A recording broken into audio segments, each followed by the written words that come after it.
Panen. Viral video ribuan ikan terdampar karena ombak dari kapal tongkang.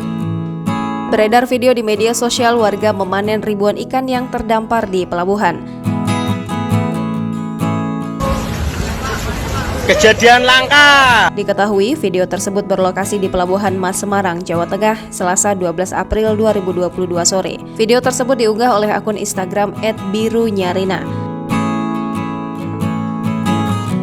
Dalam video tersebut terlihat ribuan ikan yang masih hidup terdampar di pinggiran pelabuhan. Tertulis dalam deskripsi unggahan, kejadian tersebut diakibatkan gelombang ombak kapal tongkang saat merapat ke pelabuhan. Para warga dan sopir yang berada di sekitar pelabuhan itu pun tak menyia-nyiakan momen tersebut.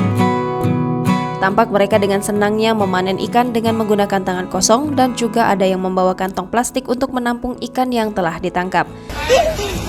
Dibuka. Terdengar juga si perekam video menyemangati para warga yang sedang menangkap ikan. Ayo, bere kebaik. Kejadian tersebut pun mengundang komentar warganet. Salah satu warganet pun mengatakan bahwa itu merupakan berkah Ramadan. Panen. Ayo.